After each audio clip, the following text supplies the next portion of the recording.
acknowledgement of ancestral lands has three components. Yesterday, today, and tomorrow. And reflects in full circle all that came before and all that comes after. We're thankful for the Creator's gift of Mother Earth, providing everything we need for life. Air, water, and land. And all of creation. We acknowledge this land surrounded by water which we are here gathered today. This is the ancestral lands of the Anishinaabe and Lunafawak people. We have a shared responsibility. To act with respect for the environment. Protecting the future. 2 generations do come.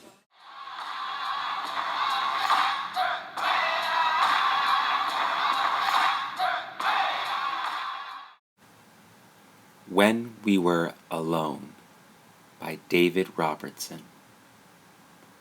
Today I helped my Kokum in her flower garden. She always wears colorful clothes. It's like she dresses in rainbows. When she bent down to prune some of the flowers, I couldn't even see her because she blended in with them. She was like a chameleon. Nokum, why do you wear so many colors? I asked. Nokum said, Well, Nosasim, when I was your age, at home in my community, my friends and I wore many different colors. But at the school I went to, far away from home, they gave us different clothes to wear. All of the children were dressed the same, and our clothes weren't colorful at all.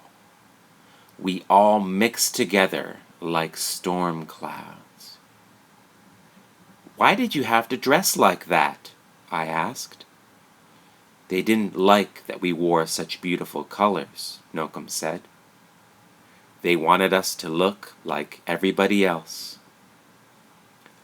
But sometimes, in the fall, when we were alone, and the leaves had turned their warm autumn hues, we would roll around on the ground. We would pile the leaves over the clothes that they had given us, and we would be colorful again. And this made us happy. Now, Nokum said, I always wear the most beautiful colors. After I helped with the flowers, we went over to the back gate. There were vines covering the gate, and they reached all the way to the ground. When my Kokum turned to fix the latch, I saw that her braid hung almost as low as the vines. It was like she had a tail.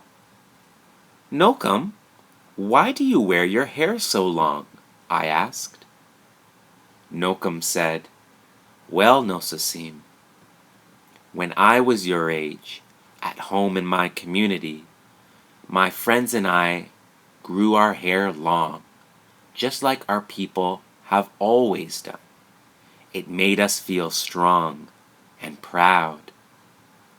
But at the school I went to, far away from home, they cut off all of our hair.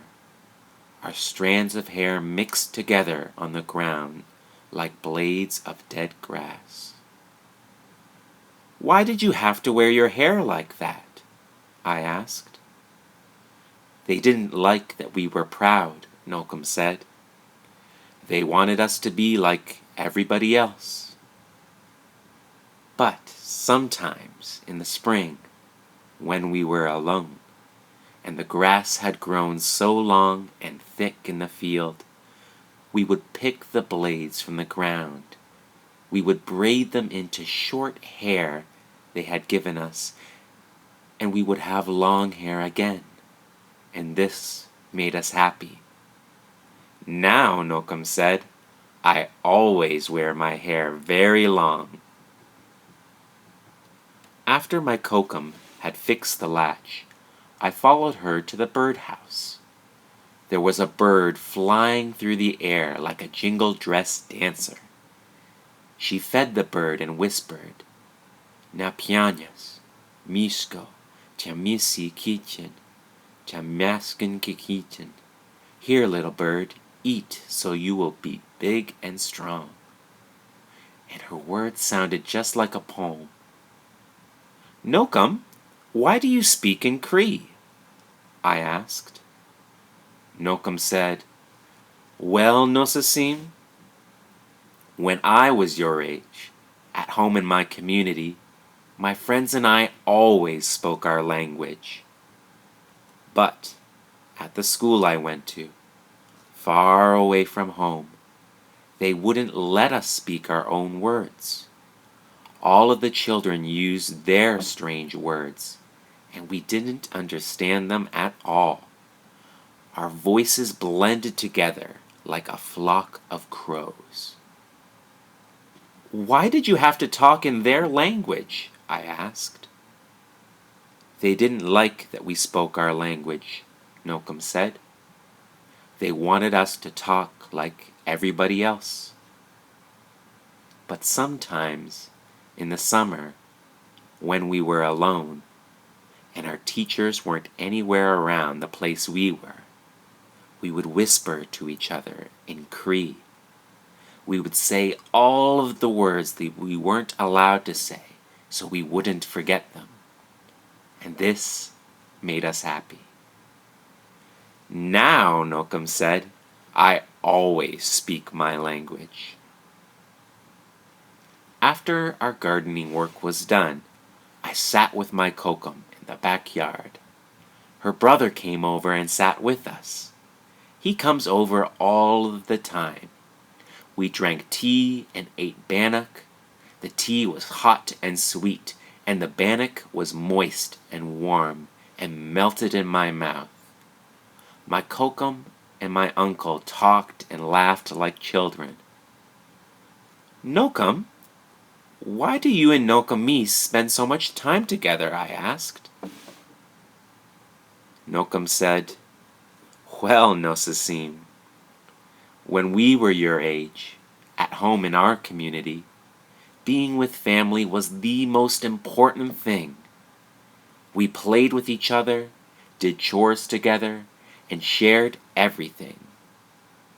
But at the school I went to, far away from home, they wouldn't let us be together. My brother and I were separated like day and night."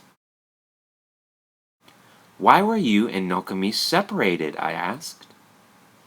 "They didn't like that we were with family," Nocum said, "because when we were together, we thought too much of home. But sometimes, in the winter, when we were alone, and we were sure nobody could see us, we would find each other. We would take off our mitts, and in the crisp, cold air, we would hold hands so that we could be with each other. And this made us happy." "Now," Nocum said, as she reached over and held my uncle's hand and mine, "I am always with my family."